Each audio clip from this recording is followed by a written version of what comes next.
ইব্রাহিম, তোমরা তো অনেকেই আসো নাই, ছাত্রছাত্রী যারা আছো, এসএসসি 2025 সাল তোমাদের সংক্ষিপ্ত যে সাজেশনটা ওটা ভিডিও করে তোমাদের মাধ্যমে উপস্থাপন করতেছি আমি।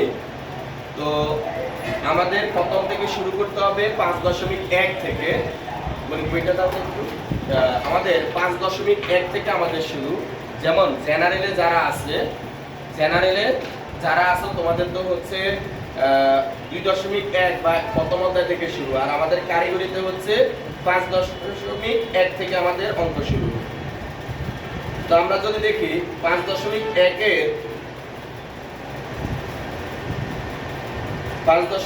এর যে অঙ্কগুলো, এগুলো আসবে আমাদের 1 নং ক হতে। তোমরা যদি প্রশ্নের প্যাটার্ন যারা আমাদের টেস্ট পরীক্ষা দিয়েছো বা তোমরা যারা বিভিন্ন স্কুলে টেস্ট পরীক্ষা দিয়েছো, তোমাদের উদ্দেশ্য বলতেছি, আমাদের এই পঞ্চম 5.1 আসবে আমাদের 1 নং ক হতে। তোমরা দেখবে আবার 5.2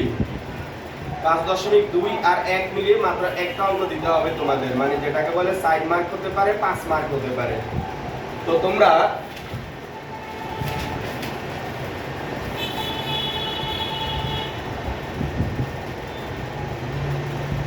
আড়াই মার্ক, তোমরা 1.1 নং প্রশ্ন উত্তর এবং 2 নং প্রশ্ন উত্তর মিলে আড়াই কত 5, যেটা জেনারেলে হচ্ছে আমাদের কত মার্ক 10, 5 5 10। তাহলে আমাদের এই দুইটা প্যাটার্ন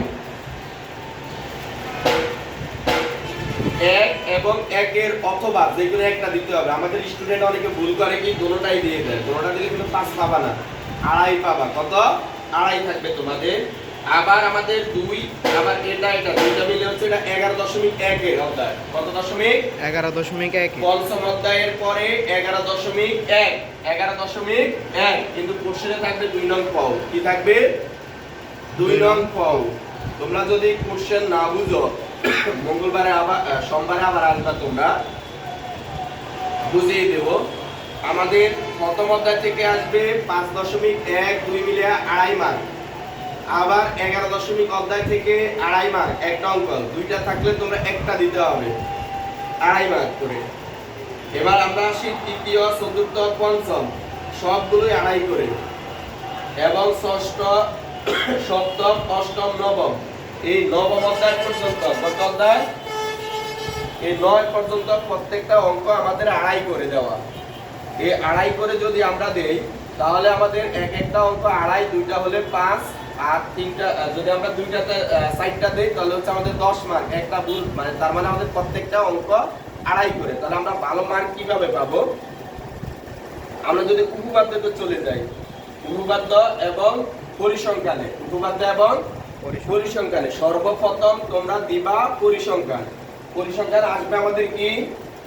মধ্যক, প্রচুরক, সংক্ষিপ্ত পদ্ধতিতে গড় ও বহুভুজ। মধ্যক, প্রচুরক ক্লাস করানো হয়েছে, সংক্ষিপ্ত পদ্ধতিতে গড় ক্লাস করানো হয়েছে, বহুভুজ হচ্ছে চিত্র সহ। তো তোমরা 5 মার্ক পাবা সর্বপ্রথম। গণিত কোশ্চেনটা নিয়ে তোমরা শুরু করবা 17 অধ্যায়, যেখানে সুন্দরভাবে 5 মার্ক পাওয়া যায়। তাহলে আমাদের এখানে একটা অঙ্ক দিতে হবে। কেউ যদি দুইটা দেয় মনে করে যে 10, এটা ভুল ধারণা। তোমাদের একটা অঙ্ক দিতে হবে, যে কোনো একটা, দুইটা থেকে।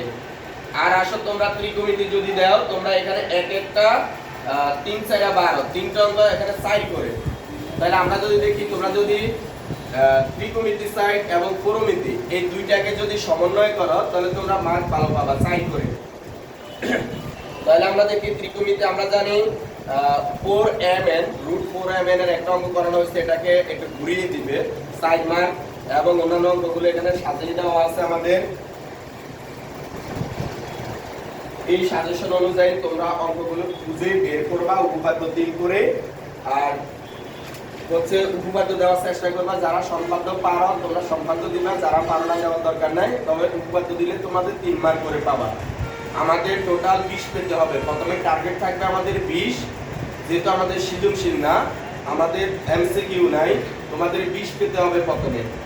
তাহলে সর্বপ্রথম কোশ্চেন হাতে নেওয়ার পরে তোমাদের করতে হবে পরিসংখ্যান 5 মার্ক। এরপরে উপরের দিকে যাবে, মানে পিছনের থেকে উপরে আসবা, এগুলো হচ্ছে তোমাদের 4 করে। কত করে? 4 করে। তাহলে তোমরা এখানে 4 করে 3 4 12, আর এখানে একটা তাহলে আমরা এগুলো দিলেও আমরা মোটামুটি 5 আর 4 এ 18 12 আর 5 এ 18 অ্যানসার আসে না 19 12 আর 5 এর 17 অ্যানসার। আর যে কোনো দুইটা উপপাদ্য দিলে আমাদের 6 21 অ্যানসারের উপরে চলে আসে বা 22 অ্যানসার আসে। তাহলে আমি তোমাদেরকে বলবো সর্বপ্রথম তোমরা উপপাদ্য, সম্পাদ্য, ত্রিকোণমিতি, পরিমিতি এবং পরিসংখ্যান এটা দিয়ে শুরু করবা, এরপরে বীজগণিতটা দিবা। তো এরপরে যদি কারো যদি কোনো কোশ্চেন থাকে তোমরা এসএমএস করবা। আর হচ্ছে সোমবারে অবশ্যই তোমরা 11টার সময় চলে আসবা। ভালো থাকবা।